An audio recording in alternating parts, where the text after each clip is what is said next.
Imagine standing in Nero's palace, the Domus Aurea, while half of Rome burns outside. The marble hallways sparkle. The air is thick with the scent of incense. But what you hear isn't panic, it's music. A lyre, played by the emperor himself, dripping with satisfaction as the flames consume the homes of millions of souls. History isn't always written, it's performed. And here, at Timeless Witnesses, we're reliving it all over again. This is Nero, and today, Rome dies for his art. Before diving into these forgotten stories of survival and suffering, if you enjoy learning about the hidden truths of history, consider hitting that like button and subscribing for more content like this. And please, comment below to let me know where you're listening from. I find it incredible that we're exploring these ancient stories together from different parts of the world, connected across time and space by our shared curiosity about the past. The man who would become history's most notorious performer was born Lucius Domitius Aenobarbus in 37 AD, later adopted by Emperor Claudius and renamed Nero, Claudius Caesar, Augustus, Germanicus. But names meant nothing to him, only the spotlight. From his earliest days, Nero displayed an obsession with performance that would define his reign and destroy an empire. He didn't just want to rule. He wanted to be remembered as the greatest artist who ever lived. When Nero became emperor at 17 in 54 AD, Rome expected a young man who would grow into leadership. Instead, they got a ruler who treated the empire like his personal stage. He would force senators to attend his poetry readings, lasting 8 hours or more, with guards stationed at every exit to prevent escape. Those who dared to fall asleep would be carried out, feigning death to avoid his wrath. Others would pretend to give birth during his performances, knowing that only childbirth was considered a valid reason to leave. But Nero's true obsession was with the theater. He performed in public something so scandalous that it horrified the Roman elite. Emperors were gods, not entertainers.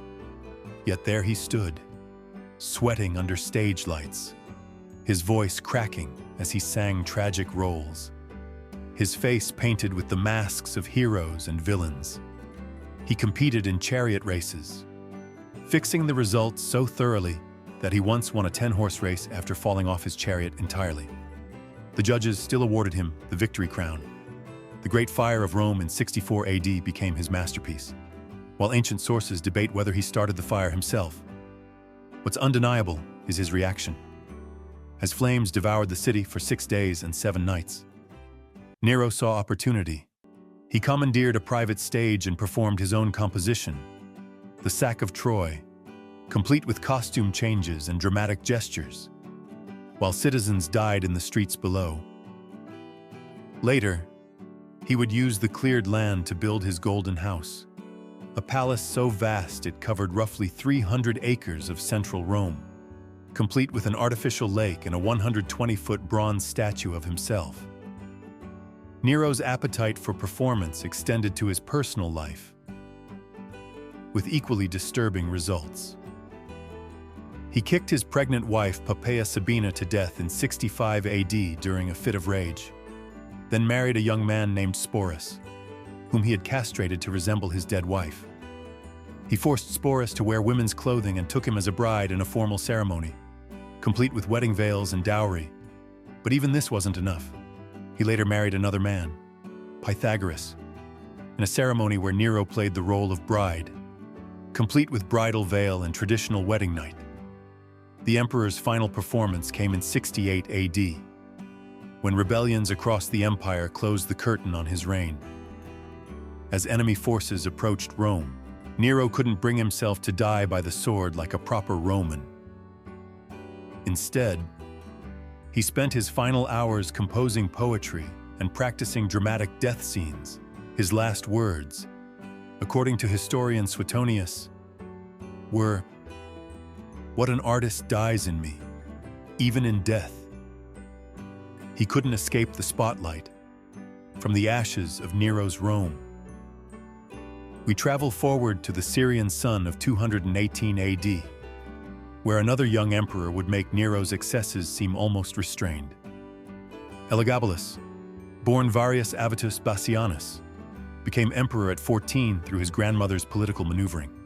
But unlike Nero's artistic obsessions, Elagabalus was consumed by religious fervor and sexual experimentation that would shock even the jaded Roman elite. Elagabalus worshipped the sun god Elagabal, and he brought this Eastern deity to Rome with fanatical devotion. He built a massive temple on the Palatine Hill and forced the Roman Senate to watch as he performed bizarre rituals. He would dance around the altar in silk robes, his face painted with cosmetics, castrating himself in religious ecstasy. Roman historians describe him circumcising himself and forcing others to do the same, turning the sacred rituals of Rome into performances of Eastern mysticism. But his religious practices were only the beginning. Elagabalus experimented with gender and sexuality in ways that scandalized Rome. He appeared in public wearing women's clothing, complete with makeup and jewelry. He asked physicians to transform him into a woman, reportedly offering vast sums of money to any doctor who could perform such a procedure. He married multiple wives and husbands, sometimes simultaneously, conducting ceremonies that mixed Roman traditions with Syrian customs. The emperor's marriage to Heracles, a former slave and chariot driver, became one of his most notorious relationships.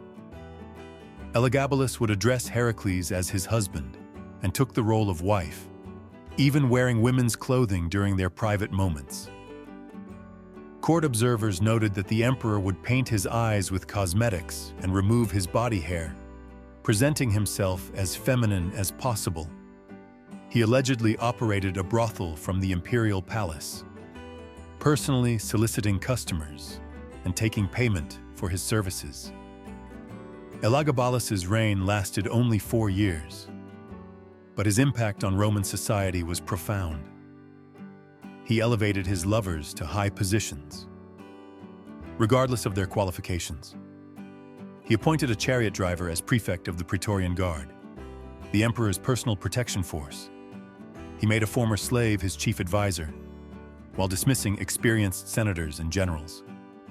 The Roman elite watched in horror as their ancient traditions crumbled under the weight of an emperor who seemed determined to destroy everything they held sacred. The end came in 222 AD, when the Praetorian Guard, led by his own grandmother Julia Maesa, assassinated the 18-year-old emperor.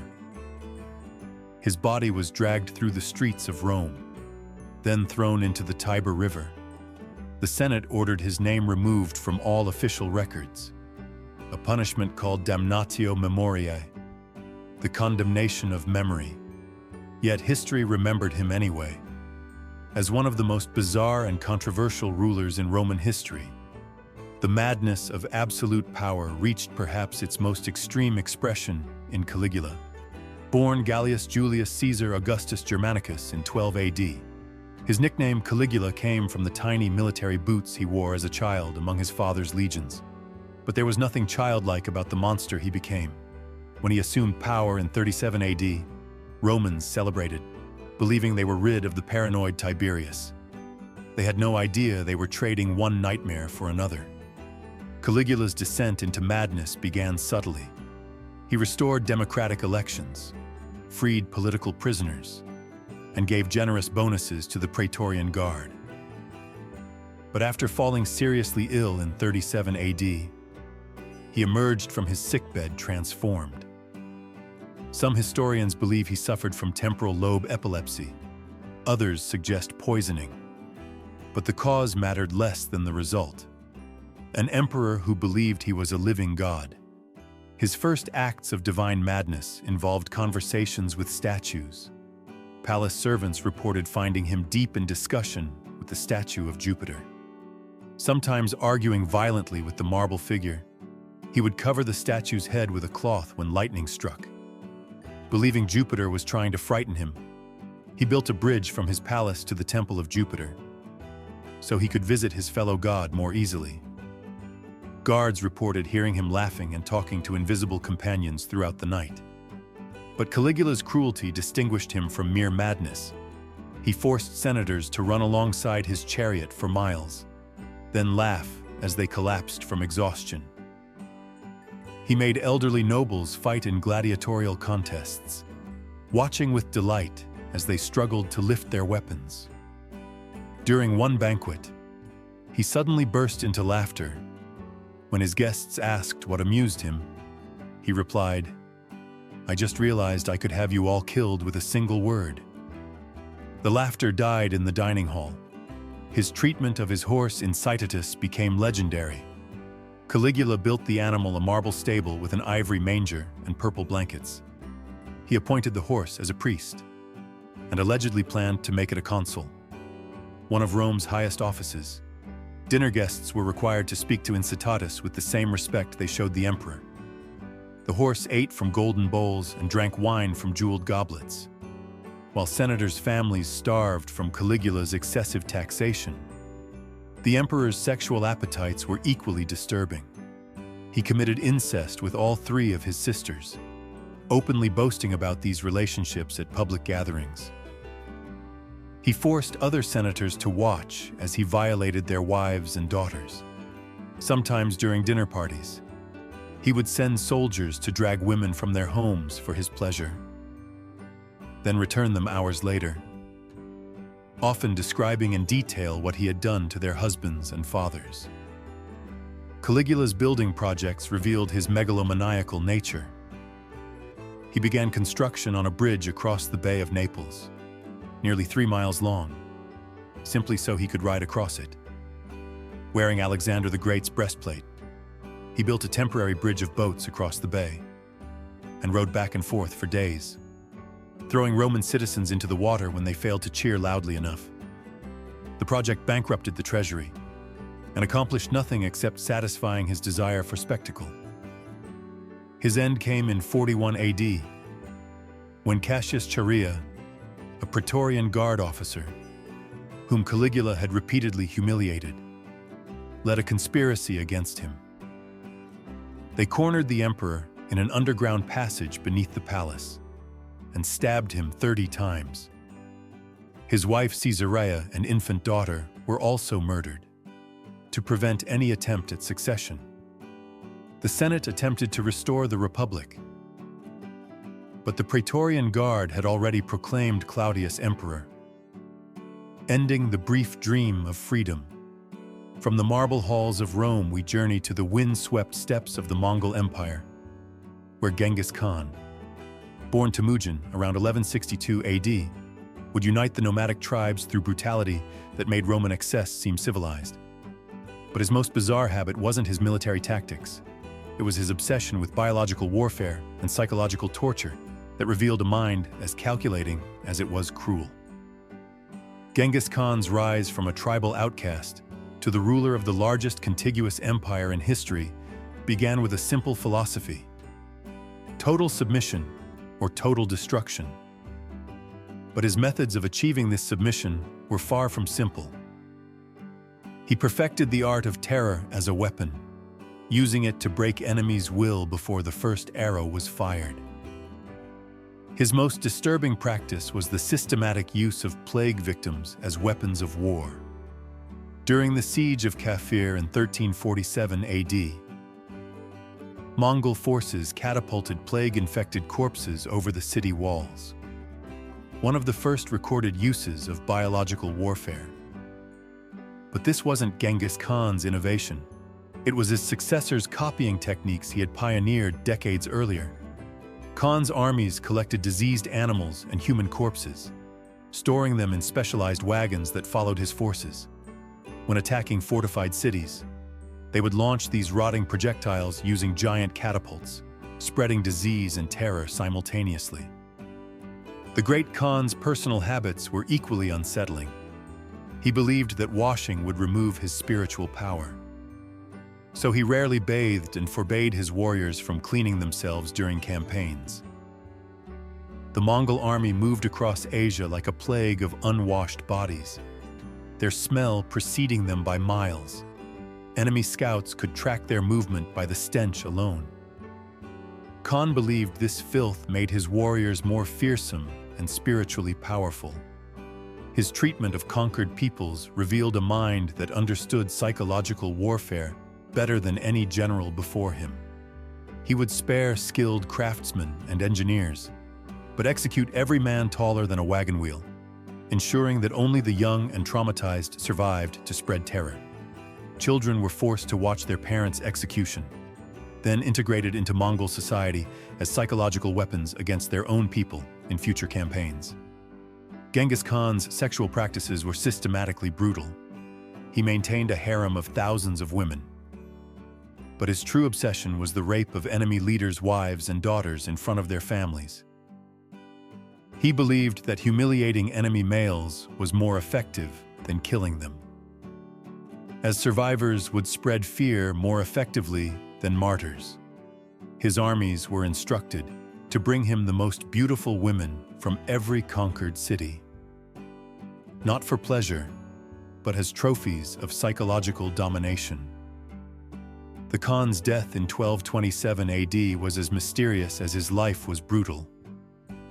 Some sources claim he died from injuries sustained falling from a horse. Others suggest he was killed by a captured Tangut princess who concealed a blade during rape. His burial location remains unknown, as his followers killed anyone who the funeral procession.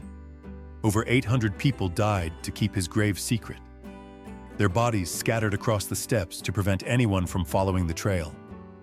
Moving from the vast steppes of Asia to the stone castles of medieval Europe, we encounter Vlad III of Wallachia, known as Vlad the Impaler. Born around 1431 AD, his name became synonymous with cruelty, inspiring the legend of Dracula. But the historical reality was far more disturbing than any vampire tale. Vlad's obsession with impalement wasn't random sadism. It was a carefully calculated psychological weapon designed to terrorize his enemies and maintain absolute control over his subjects. Vlad's introduction to cruelty came during his childhood captivity among the Ottoman Turks. From 1442 to 1448 AD, he lived as a hostage in the Ottoman court, watching as his captors used torture and execution as tools of statecraft. He studied their methods carefully, learning that fear was more effective than force. When he finally became ruler of Wallachia in 1456 AD, he applied these lessons with innovations that horrified even his Ottoman teachers. Impalement became his signature method of execution, but Vlad refined it into an art form. He would have victims stripped naked and forced onto sharpened stakes, carefully positioned to avoid vital organs and prolong suffering. The stakes were then raised vertically, allowing gravity to slowly drive the wood through the victim's body over several hours or days. Vlad would often dine among the dying, watching their faces as they slowly succumbed to their wounds. His most infamous display occurred in 1459 AD, when he impaled over 20,000 Ottoman prisoners outside the city of Targovist. The forest of stakes stretched for miles, with bodies arranged by height and social status. Vlad positioned his dining table in the center of this human garden, hosting diplomatic meetings while surrounded by the slowly dying. Ottoman envoys reported that the smell of death and the sound of moaning victims made negotiation impossible. Exactly as Vlad intended. But impalement was only one tool in his arsenal of psychological warfare. He would invite enemies to dinner, then have them seized and tortured in front of their families.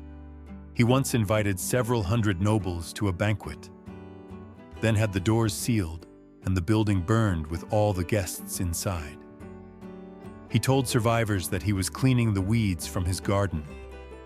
Those who escaped spread word of his methods, turning his reputation into a weapon that preceded his armies. Vlad's personal life reflected his public cruelty. He married twice, both times to women whose previous husbands he had killed.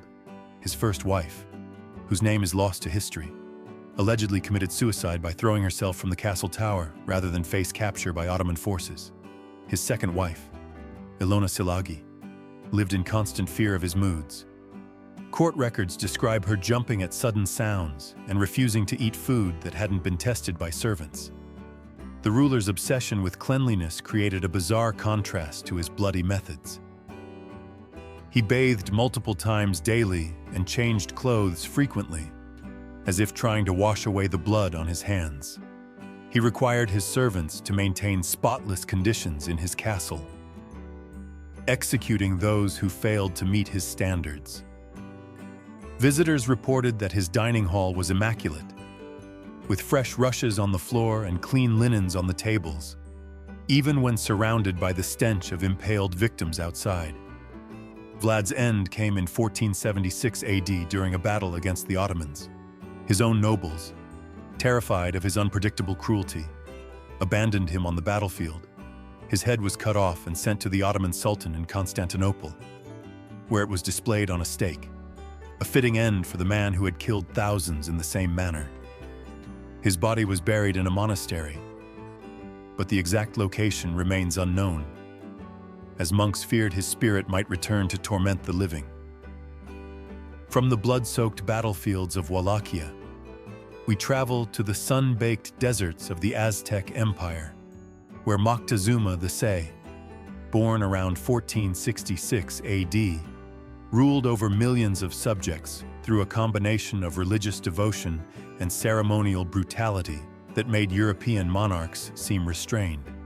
His most bizarre habit wasn't his famous collection of exotic animals. It was his obsession with human sacrifice as a form of divine communication, conducted with ritualistic precision, that revealed a mind completely consumed by religious delusion.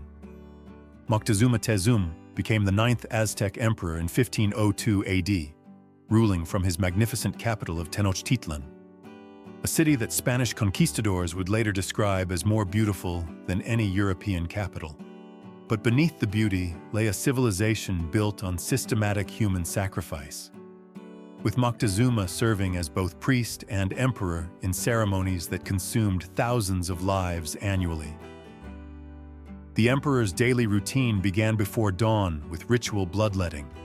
He would pierce his ears, tongue, and genitals with obsidian blades, collecting the blood in jade bowls as offerings to the gods. Court observers described him as entering a trance-like state during these sessions, speaking to invisible deities and receiving instructions for the day's activities. His servants collected every drop of his blood, believing it contained divine power that could influence the weather and ensure good harvests. Moctezuma's zoo was legendary, housing creatures from across the empire in elaborate enclosures. But his most disturbing collection wasn't animals. It was human beings. He maintained a menagerie of dwarfs, hunchbacks, and people with other physical deformities, whom he displayed for visitors and used in religious ceremonies. These individuals were treated as living sacrifices, their unusual appearance believed to make them more pleasing to the gods. He would often have them killed during important festivals, their hearts removed while still beating. The emperor's dietary habits reflected his religious obsessions. He ate only foods that had been blessed by priests and tested by food tasters. Not for poison, but for spiritual purity. He believed that consuming impure food would anger the gods and bring disaster to his empire. His meals included chocolate drinks mixed with human blood, particularly from sacrificed children, which he believed enhanced his divine powers. Spanish chroniclers reported that he would drink this mixture while watching prisoner executions, his eyes glazing over as he entered religious ecstasy. Moctezuma's treatment of prisoners revealed the systematic nature of Aztec sacrifice. He maintained elaborate prison complexes where captives were fattened for sacrifice, their diet carefully controlled to ensure their flesh would be pleasing to the gods. He personally selected victims for major ceremonies, examining their bodies for physical perfection and signs of divine favor. Those chosen for sacrifice were treated as honored guests until their execution, given fine clothes and elaborate meals in their final days. The emperor's most infamous ceremony was the dedication of the rebuilt Templo Mayor in 1487 AD, where historical accounts suggest that over 20,000 prisoners were sacrificed over 4 days. Moctezuma personally performed many of these executions, using obsidian knives to cut out beating hearts, which he then offered to the statue of Huitzilopochtli, the god of war.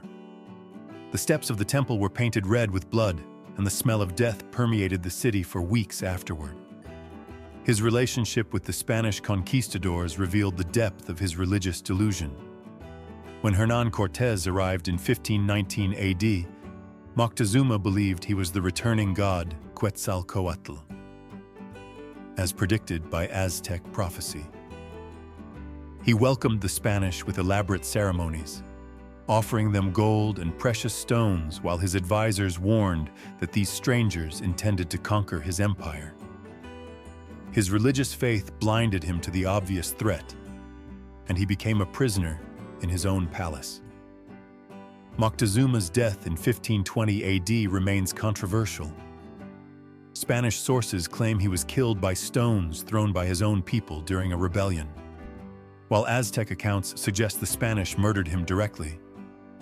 What's certain is that his religious obsessions and inability to adapt to new realities contributed to the fall of one of history's greatest civilizations. The emperor, who believed he could speak to gods, couldn't recognize human treachery when it stood before him. Across the Atlantic, in the court of France, we encounter Charles VI, born in 1368 AD, whose reign from 1380 to 1422 AD was marked by periods of complete madness that earned him the nickname Charles the Mad. His bizarre behavior wasn't the calculated cruelty of other rulers. It was the product of a mind that had completely lost touch with reality, creating a court where courtiers never knew if their king would embrace them or try to murder them. Charles VI's first major episode of madness occurred in 1392 AD during a military campaign in Brittany. While riding through the forest of La Marne, he suddenly drew his sword and began attacking his own knights, killing 4 men before being subdued. Witnesses reported that he didn't recognize his own brother and screamed that enemies were pursuing him. This episode marked the beginning of a mental deterioration that would last for the rest of his reign. During his periods of madness, Charles believed he was made of glass and would shatter if touched. He had iron rods sewn into his clothing to prevent breaking and refused to allow anyone to come near him. Court physicians tried various treatments, including loud noises, to shock him back to sanity. But these only made his condition worse. He would spend hours standing perfectly still, convinced that any movement would cause him to shatter into pieces. The king's identity delusions were equally disturbing. He sometimes forgot his own name and insisted he was not the king of France, but a poor servant named George. During these episodes, he would refuse to change his clothes or bathe, believing that such luxuries were inappropriate for a commoner. He once didn't change his clothes for 5 months, his garments becoming so filthy that servants had to cut them away while he slept. Charles's fear of his own existence extended to his family. He didn't recognize his wife, Queen Isabeau of Bavaria, and became violent when she tried to approach him. He refused to acknowledge his children, insisting they were impostors sent by his enemies. During one episode, he barricaded himself in his chambers for weeks, convinced that his family was trying to poison him. He would only eat food prepared by a single trusted servant. And even then, he would make the servant eat first to ensure it wasn't poison. The king's attempts to escape his own body led to increasingly bizarre behavior. He would run through the palace corridors, trying to outrun his own shadow, convinced it was a demon pursuing him. He once attempted to burn down his own chambers, believing that fire would purify him of evil spirits. Guards had to wrestle him away from the flames, his hair and beard singed from the heat. His lucid periods were almost more disturbing than his madness. During these moments, Charles would remember his actions and become consumed with guilt and horror. He would weep for hours, begging forgiveness from those he had attacked and trying to make amends for his behavior. But these moments of clarity were brief, and he would inevitably slip back into delusion, each time emerging more damaged than before. The political consequences of Charles's madness were catastrophic for France. During his incapacitation, the kingdom fell into civil war between the Armagnacs and Burgundians, noble factions fighting for control of the regency. The English took advantage of this chaos, conquering much of northern France during the 100 Years' War. Charles's madness didn't just affect his court. It nearly destroyed his kingdom. Charles VI died in 1422 AD, his mind broken by 30 years of intermittent madness. His son, the future Charles VII, would spend decades recovering the territories lost during his father's illness. The Mad King's legacy served as a stark reminder that royal blood offered no protection against mental illness, and that a ruler's personal demons could become a nation's nightmare. From the troubled courts of medieval France, we journey to the harsh landscape of 16th century Russia, where Ivan IV, known as Ivan the Terrible, born in 1530 AD, would earn his fearsome reputation through a combination of paranoid delusion and systematic cruelty that made previous tyrants seem almost benevolent. His most bizarre habit wasn't his famous fits of rage. It was his obsession with religious ritual, combined with sexual violence, that revealed a mind completely consumed by contradictions. Ivan became Grand Prince of Moscow at age 3 following his father's death. But his true education came from the boyars, nobles, who served as his regents. These men treated the young ruler as a pawn in their power games, alternately coddling and abusing him depending on their political needs. Ivan later recalled watching these same men, who bowed to him, publicly torture and execute their rivals, teaching him that cruelty was the language of power. His first act of independent rule came at age 13, when he ordered the execution of Andrei Shrysky, a boyar who had humiliated him. Ivan didn't simply have him killed. He had him thrown to a pack of hunting dogs, then watched as they tore the man apart. The other boyars were forced to witness this execution, learning that their young ruler had absorbed their lessons about fear and control all too well. Ivan's obsession with religious ritual created a bizarre contrast to his violent nature. He would spend hours in prayer, prostrating himself before icons until his forehead bled from striking the stone floor. He memorized vast portions of religious texts and could quote scripture during his most violent rages. Witnesses described him alternating between prayers and executions, sometimes in the same breath, as if seeking divine approval for his cruelty. The creation of the Oprichnina in 1565 AD marked Ivan's complete descent into paranoid madness. This was his personal army of black-clad horsemen who carried symbols of a dog's head and a broom, representing their mission to bite and sweep away the Tsar's enemies. The oprichniks were given unlimited power to torture and execute anyone Ivan suspected of treason, which eventually included most of the Russian nobility. Ivan's sexual appetites were as disturbing as his political methods. He maintained a harem of hundreds of women, but his true pleasure came from rape and murder. He would have young women brought to his chambers, then torture them sexually before having them killed. His guards reported hearing screams from his private rooms at all hours, followed by the sound of bodies being dragged away. He once boasted to foreign ambassadors that he had enjoyed over 1,000 virgins, though he admitted that most hadn't survived the experience. His treatment of his own family revealed the depth of his madness.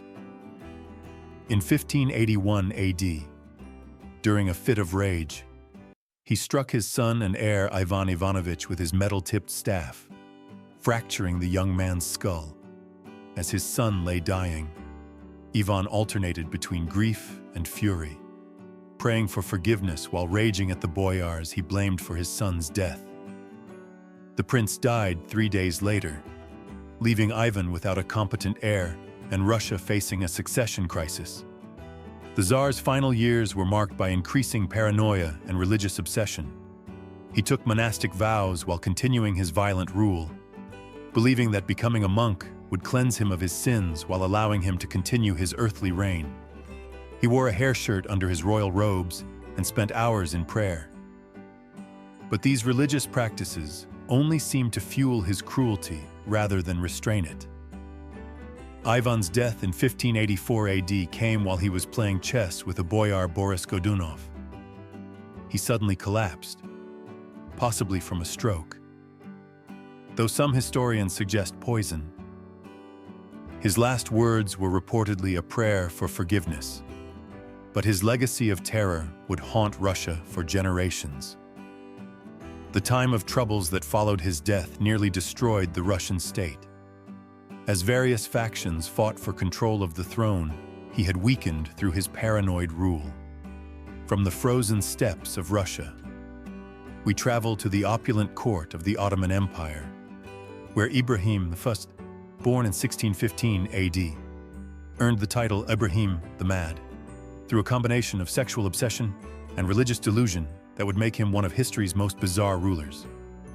His reign from 1640 to 1648 AD was marked by an insatiable appetite for women and a complete disconnection from reality that nearly destroyed one of the world's most powerful empires.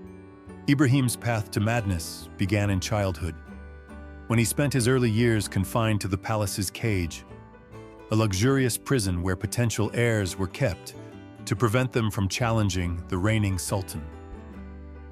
For 22 years, he lived in this golden captivity. His only companions, eunuchs and concubines. His only entertainment books and musical instruments. This isolation from the world created a mind that confused fantasy with reality, pleasure with power.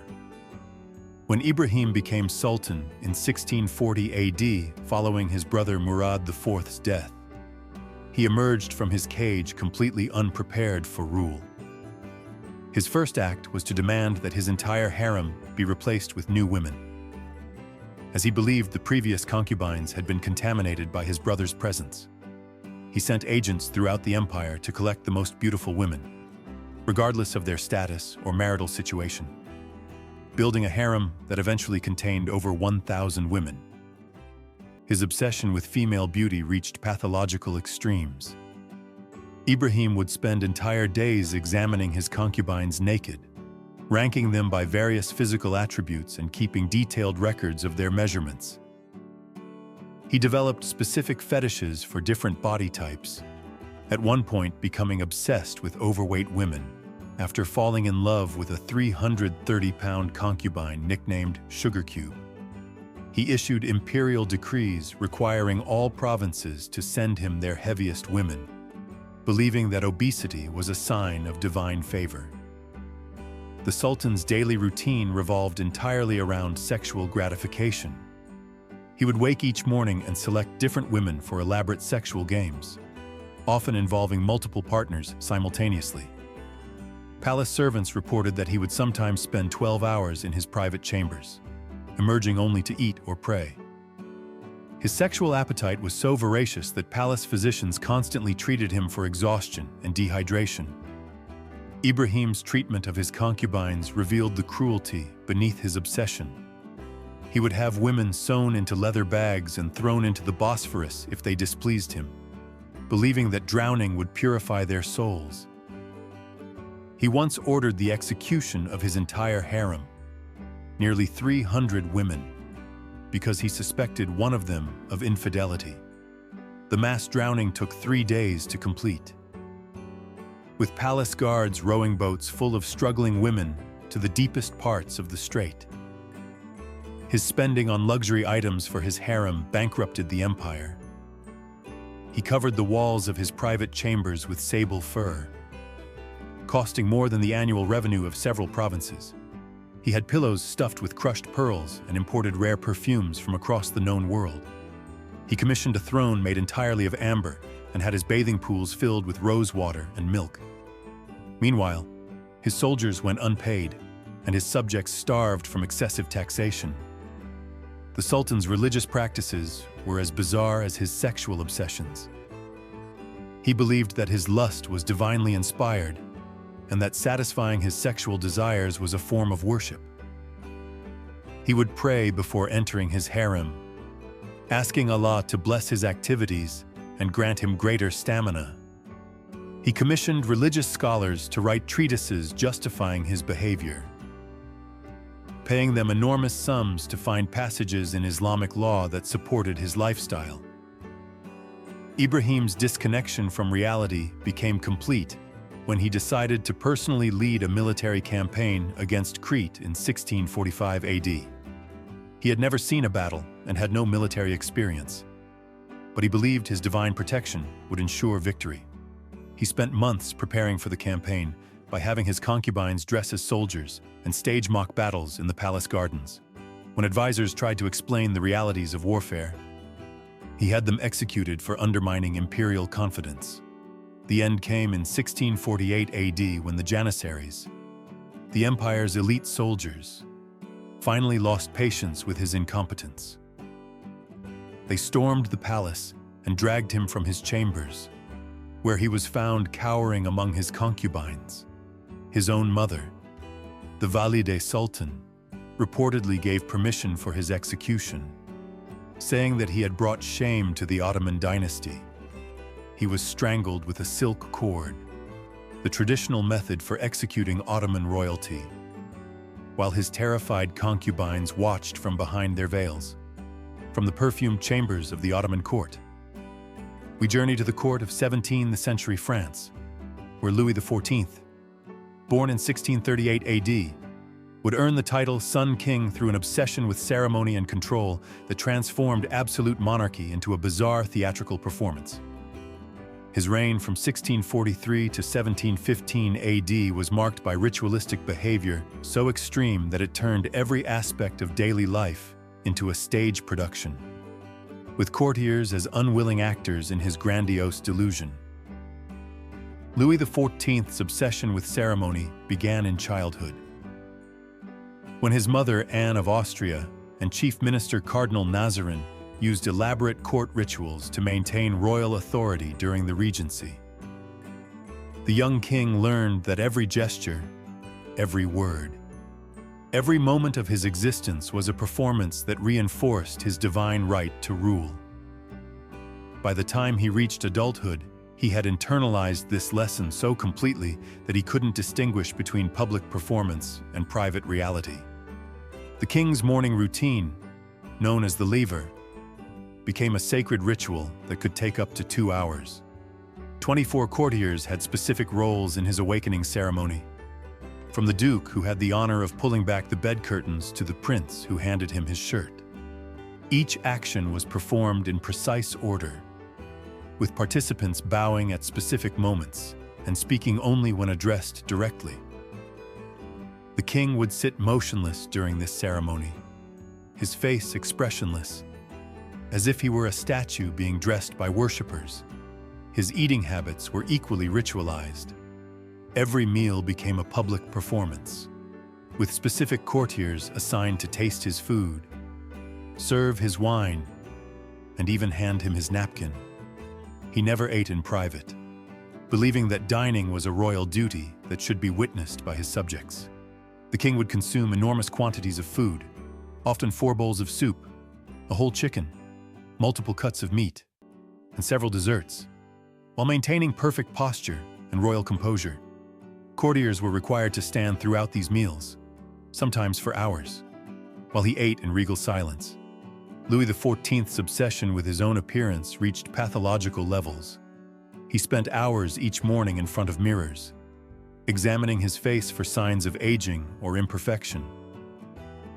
He wore elaborate wigs that cost more than most nobles' annual income, some standing over 2 feet tall and requiring special doorways in palace rooms. His collection of over 1,000 wigs was maintained by a staff of 40 wigmakers who worked exclusively for the royal household.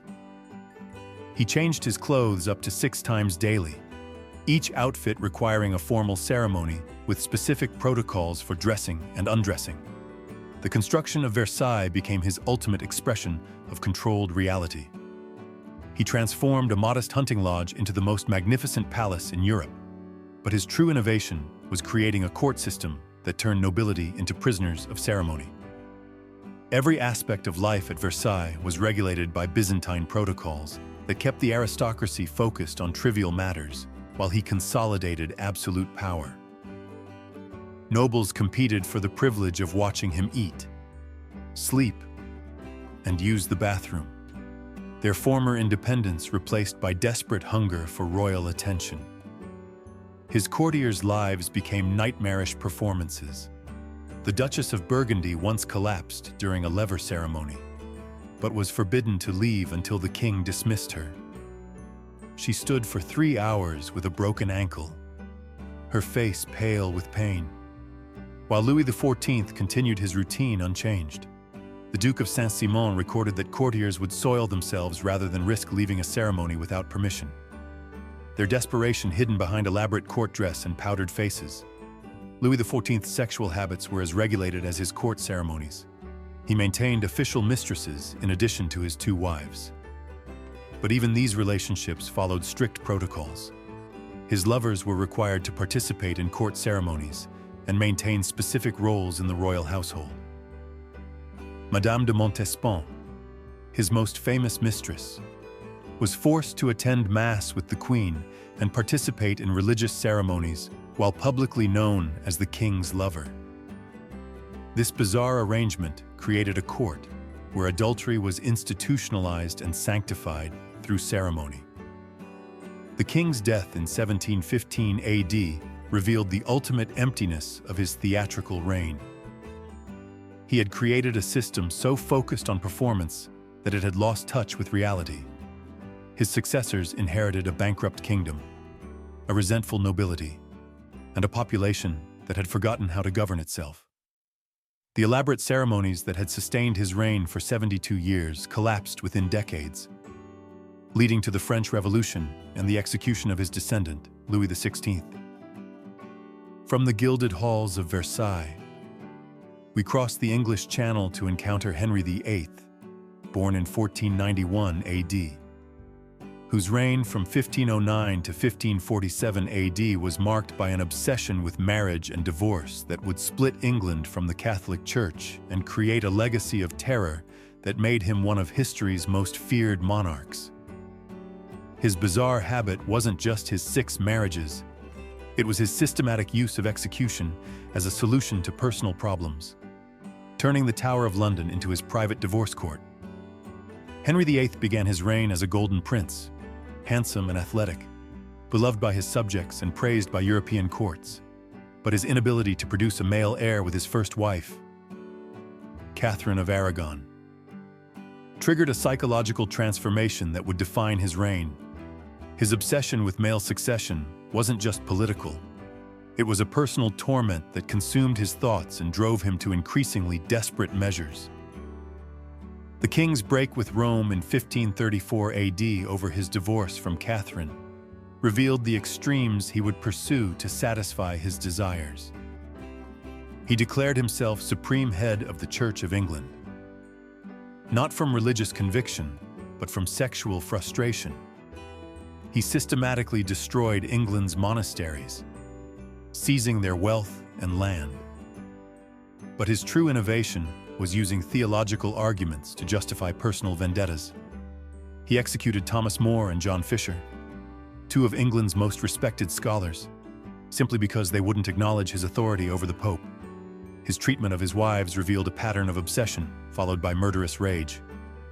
Anne Boleyn, whom he pursued for 7 years and married in secret, was executed on charges of adultery and treason after failing to produce a male heir. The evidence against her was fabricated, but Henry convinced himself of her guilt through his own paranoid delusions. He watched her execution from his palace window, then celebrated their daughter Elizabeth's illegitimacy within hours of her mother's death. Henry's physical transformation paralleled his psychological deterioration.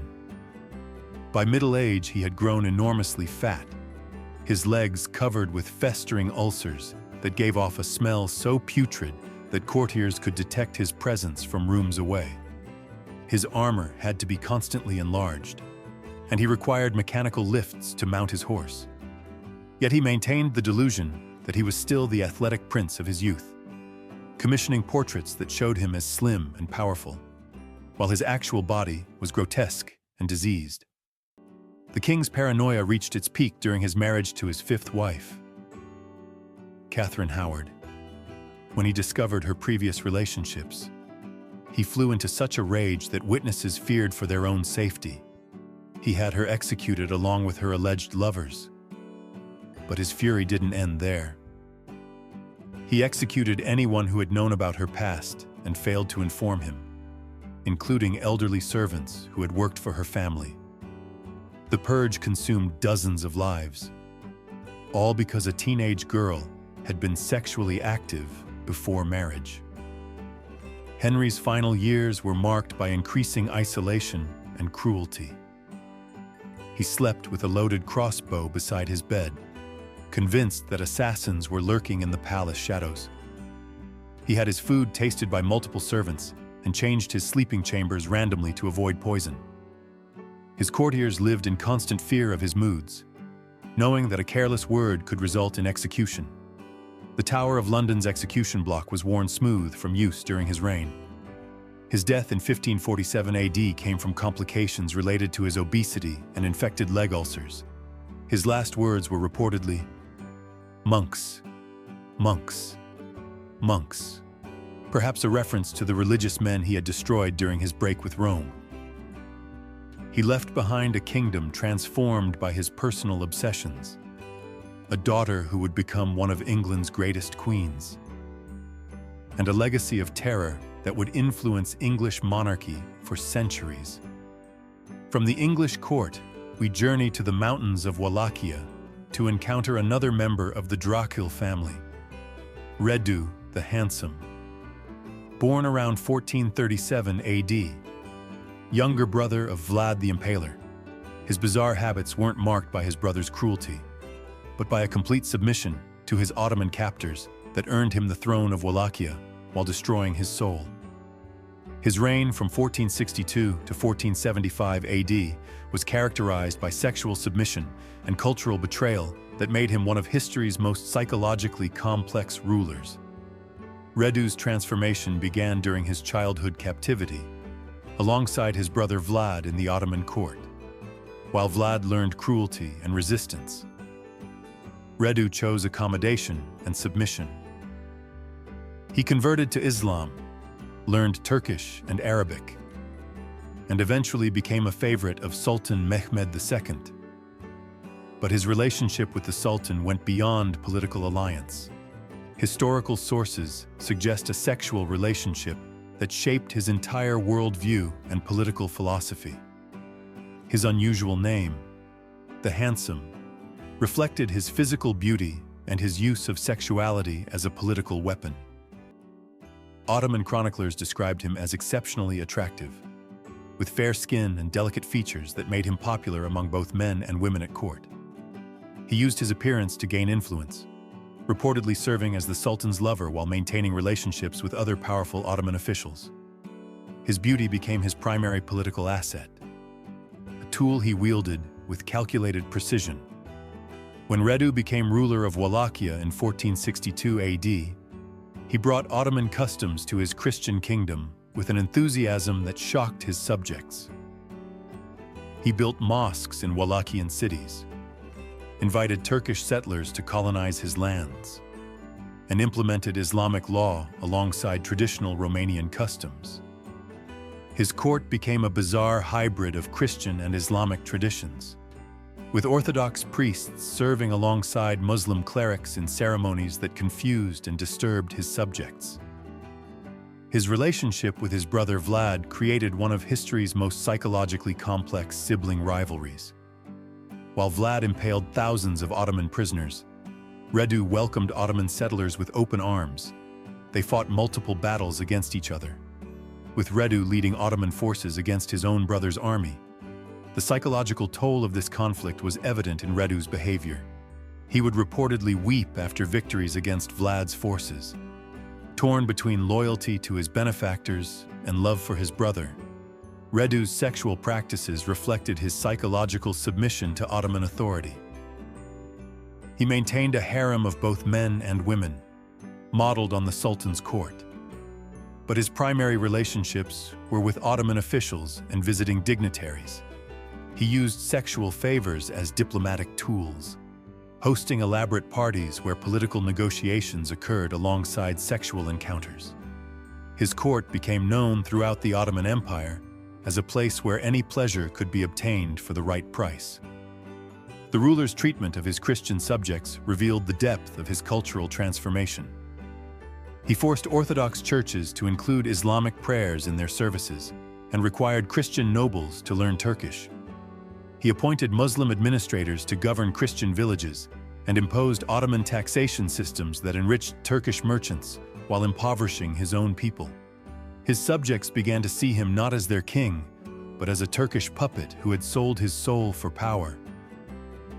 Radu's death in 1475 AD came during a final attempt to reconcile with his brother Vlad. Historical accounts suggest he was poisoned by his own nobles who had grown tired of his pro-Ottoman policies. His final words were reportedly spoken in Turkish, not Romanian, symbolizing his complete cultural transformation. He was buried according to Islamic rites, despite being born Christian, his grave facing Mecca rather than Jerusalem.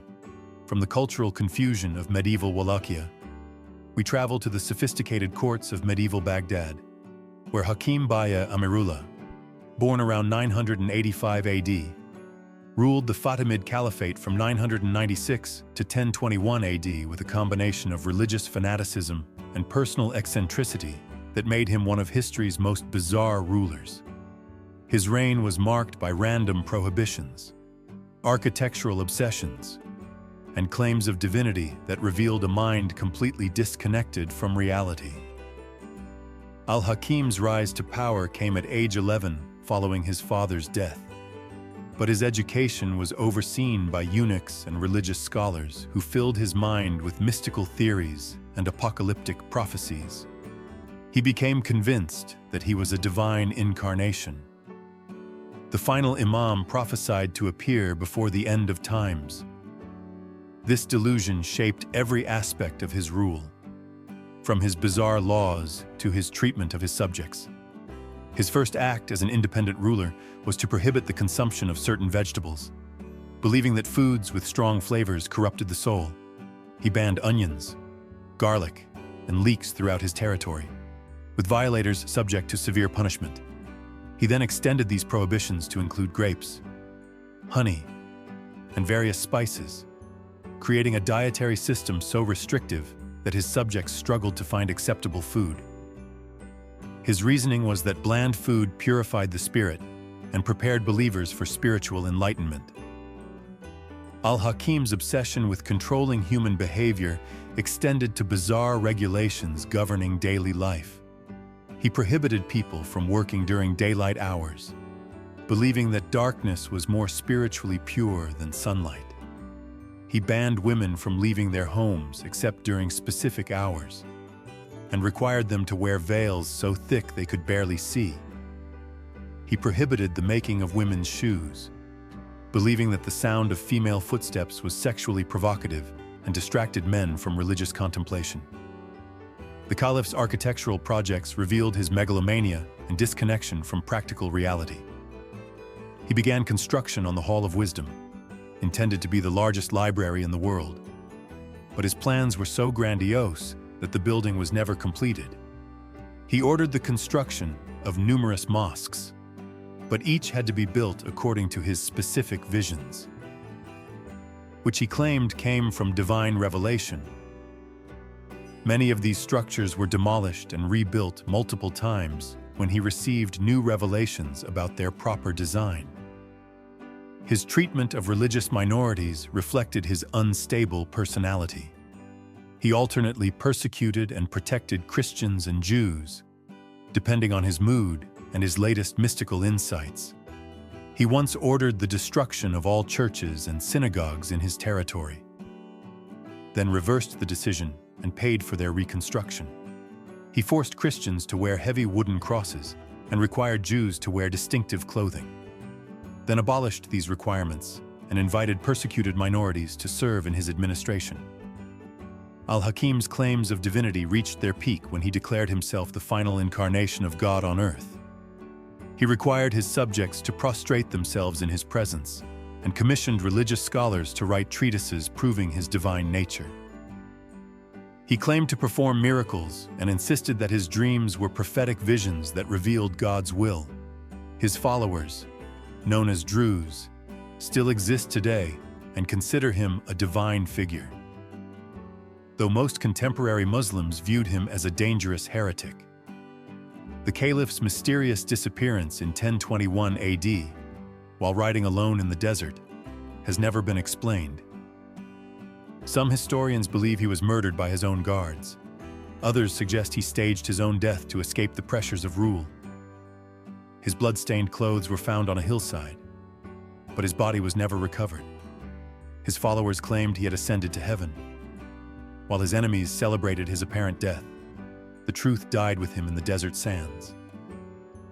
From the mystical courts of medieval Cairo, we journey to the harsh landscapes of 18th century Afghanistan, where Ahmad Shah Durrani, born around 1722 AD, founded the Durrani Empire through a combination of military genius and personal habits, so bizarre they became legend among his own troops. His reign from 1747 to 1772 AD was marked by an obsession with his own beard and a collection of severed heads that he treated as trusted advisors. Ahmad Shah's rise to power began with the assassination of Nadir Shah of Persia in 1747 AD. As commander of Nadir's Afghan bodyguard, Ahmad could have been killed alongside his master, but his reputation for personal cleanliness and his magnificent beard saved his life. Persian nobles, impressed by his grooming habits and his treatment of his facial hair as a sacred object, allowed him to return to Afghanistan with a portion of Nadir's treasury. His obsession with his beard went far beyond normal grooming. He would spend hours each morning oiling and braiding his facial hair, which eventually grew to reach his waist. He employed a team of specialist barbers whose only job was maintaining his beard, washing it with imported oils and perfumes, and ensuring that not a single hair was damaged or displaced. He believed his beard contained his spiritual power and that damaging it would cause his empire to collapse. Ahmad Shah's collection of severed heads began as a military practice but evolved into something far more disturbing. After each victory, he would personally select the heads of enemy commanders and have them preserved using techniques learned from Persian court physicians. These heads were then mounted on stakes in his tent, where he would hold conversations with them before making important decisions. His officers reported hearing him asking the heads for military advice and seeming to listen to their responses. The king's daily routine involved consulting his collection of preserved heads before making any major decision. He named each head according to the deceased's rank and accomplishments, treating them as a council of war advisors. Visitors to his court were horrified to see him speaking earnestly to rotting skulls, their eye sockets empty and their flesh mummified, while he nodded as if receiving valuable counsel. His soldiers began to believe their king could communicate with the dead. His treatment of living advisors was equally strange. Ahmad Shah would only accept advice from men who had never cut their beards, believing that facial hair was connected to wisdom and spiritual power. He dismissed experienced generals who trimmed their beards and promoted younger officers based solely on the length and thickness of their facial hair. His court became populated with heavily bearded men of questionable competence, their long facial hair, their primary qualification for high office. Ahmad Shah's military tactics incorporated his psychological peculiarities with devastating effect. Before battles, he would display his collection of heads to enemy forces, claiming that the spirits of dead warriors fought alongside his army. He would ride into battle with several preserved heads attached to his saddle, their empty sockets seeming to stare at his enemies. This psychological warfare was remarkably effective, as many opposing forces fled rather than face an army led by a man who spoke to the dead. His personal hygiene extended beyond his beard to encompass his entire body. He bathed multiple times daily using water imported from specific mountain springs, believing that cleanliness was connected to military victory. He required his soldiers to maintain similar standards, making the Afghan army possibly the cleanest military force of its era. His enemies often detected their approach by the smell of soap and perfumed oils rather than the usual odors of unwashed warriors. Ahmad Shah's death in 1772 AD was as bizarre as his life.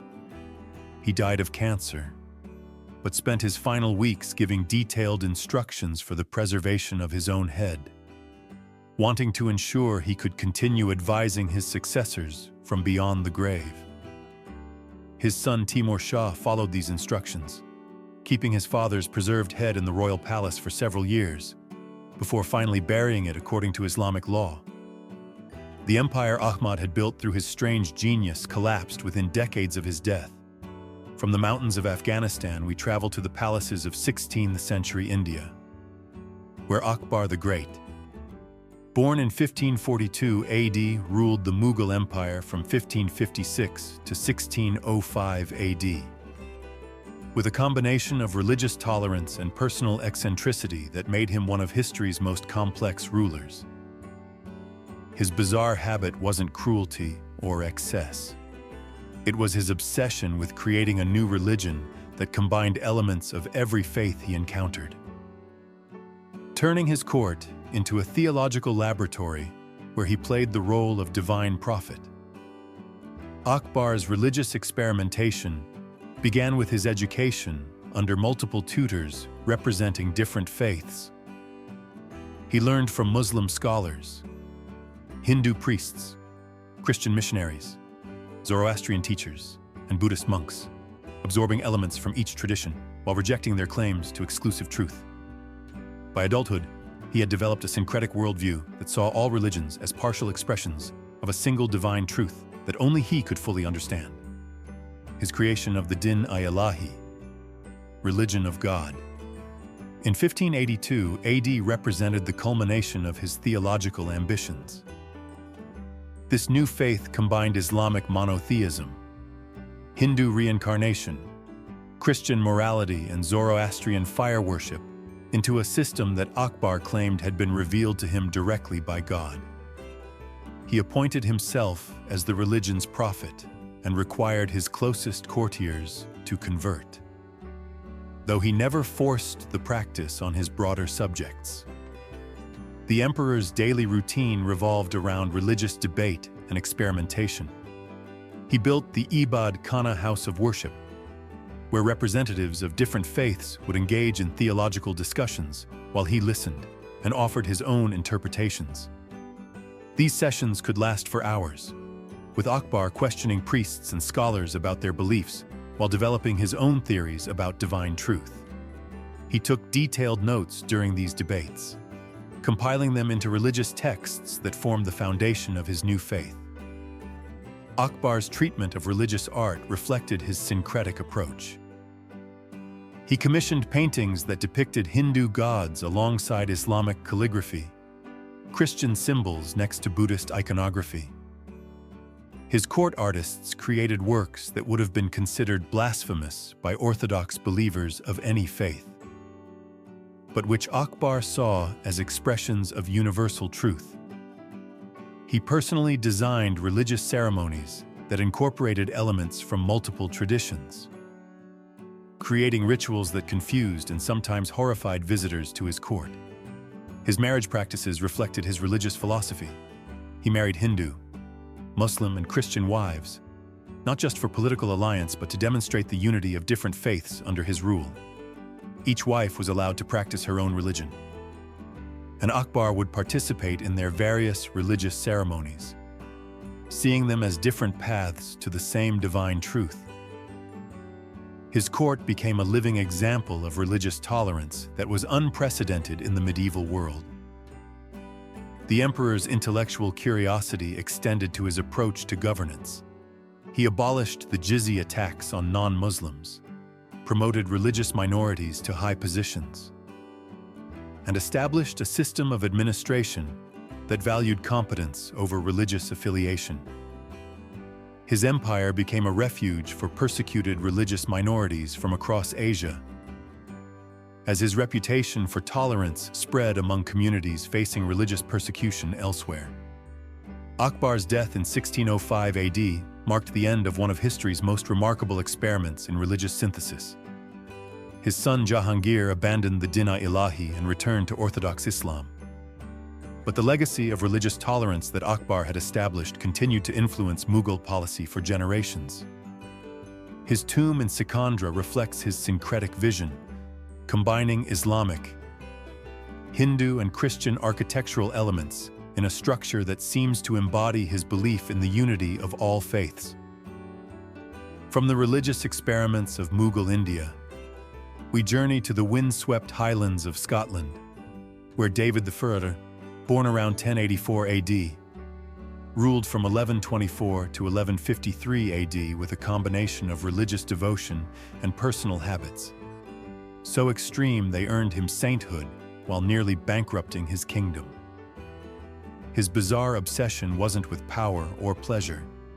It was with founding religious institutions and giving away royal lands to achieve personal salvation, treating his kingdom like a vast monastery with himself as its chief monk.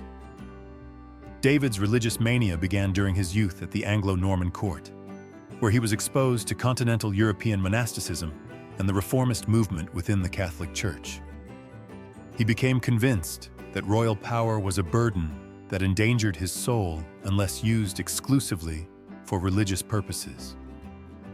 Upon becoming king, he embarked on a program of monastery building that transformed Scotland, but nearly destroyed the royal treasury.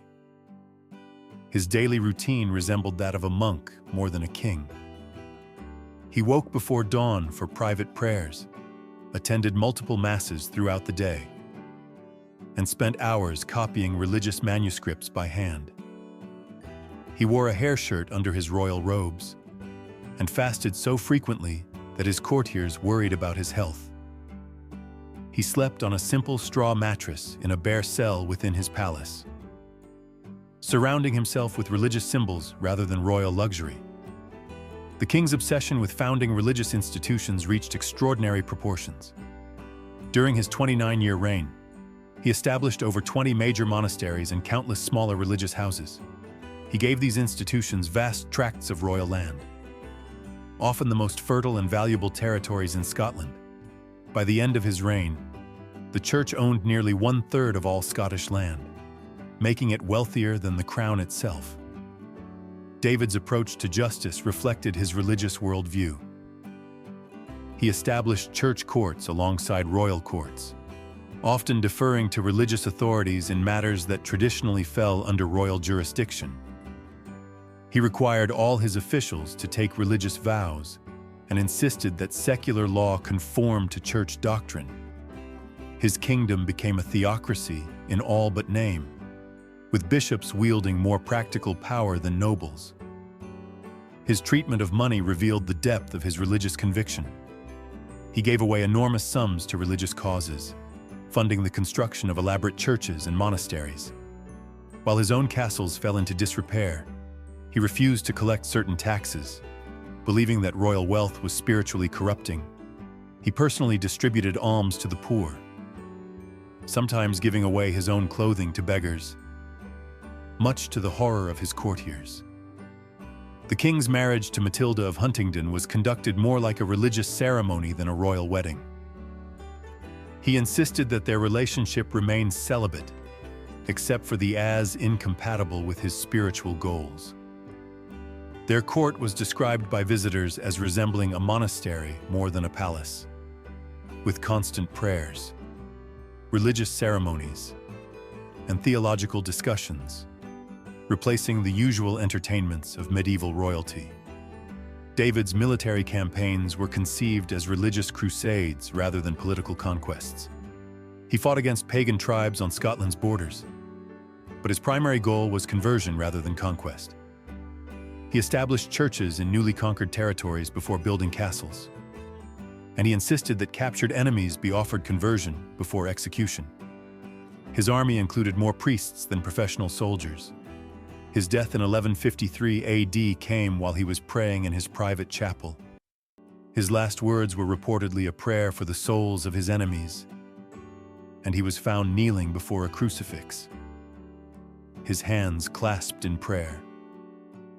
The Catholic Church canonized him as Saint David I, recognizing his extraordinary devotion. But his successors inherited a kingdom so weakened by his religious generosity that it took generations to restore royal authority. Our final journey takes us to the bizarre court of the Holy Roman Empire, where Rudolph II, born in 1552 AD, ruled from 1576 to 1612 AD, with an obsession for alchemy, astrology, and the occult that transformed his court into Europe's strangest intellectual center. His reign was marked by a complete withdrawal from political reality into a world of magical thinking and scientific experimentation that made him one of history's most eccentric rulers. Rudolph II's descent into obsession began with his education in Spain, where he was exposed to the works of medieval alchemists and astrologers. He became convinced that the universe operated according to hidden principles that could be discovered through careful study and experimentation.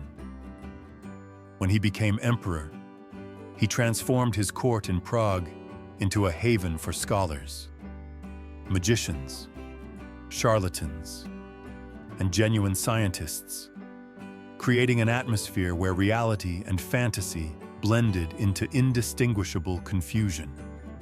His daily routine revolved around alchemical experiments and astrological calculations. He would spend hours in his private laboratory, attempting to transmute base metals into gold and seeking the philosopher's stone that would grant eternal life. He employed teams of alchemists, astrologers, and mathematicians, paying them enormous sums to pursue research that more practical rulers would have dismissed as nonsense. His court became a magnet for every occultist and pseudoscientist in Europe. The emperor's collection of curiosities grew into one of the most bizarre assemblages in European history. He owned thousands of paintings, sculptures, and mechanical devices.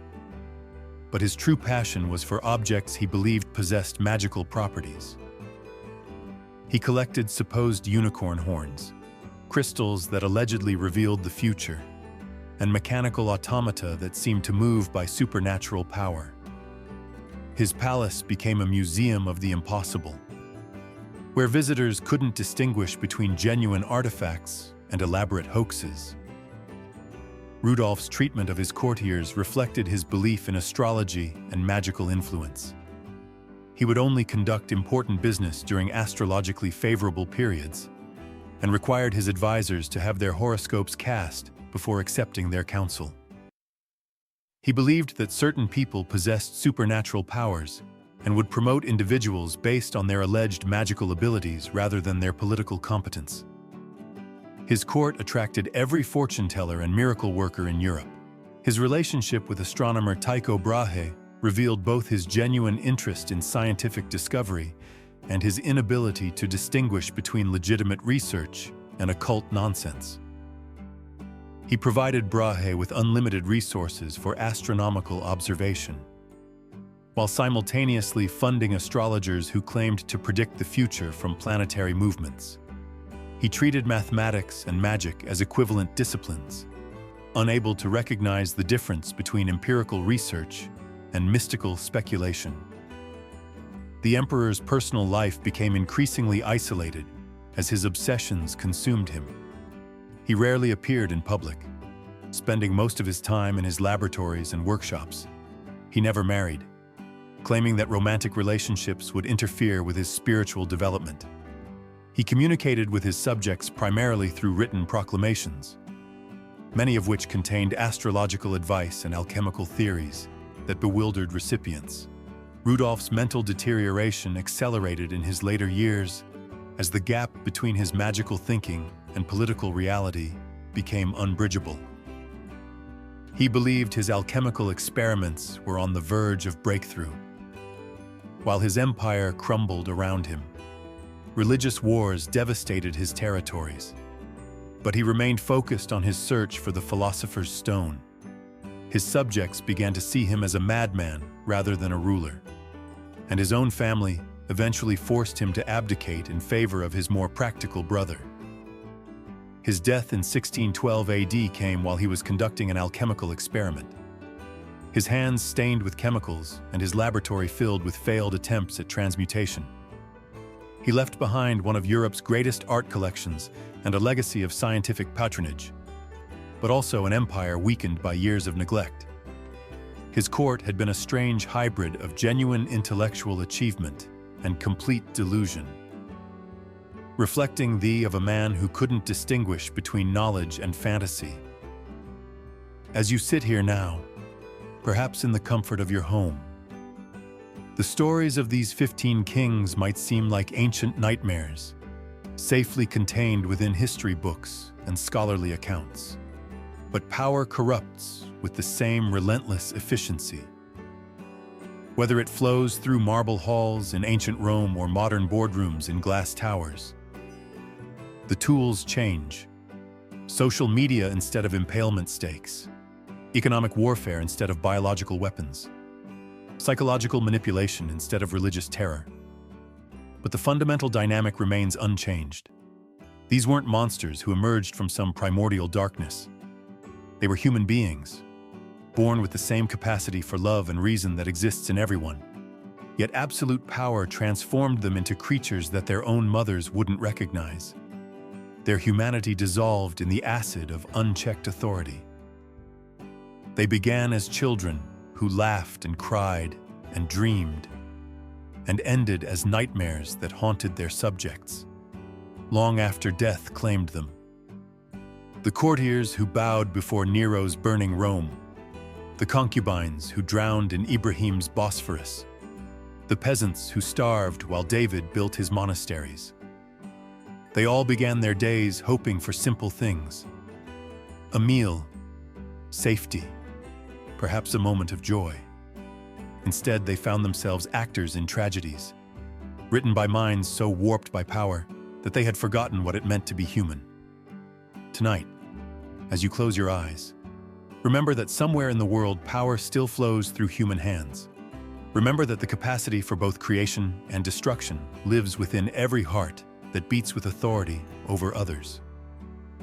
The only difference between the kings in these stories and the leaders of today is that we've learned to hide our monsters better, to dress our cruelties in the language of necessity and progress. But in the darkness before sleep, when the defenses of civilization grow thin and the whispers of absolute power grow loud, the ghosts of these 15 kings still walk among us. They remind us that the line between ruler and monster is written in sand, easily erased by the winds of unchecked ambition and absolute control. In the end, they were all just men who forgot they were human. And that, perhaps, is the most terrifying truth of all.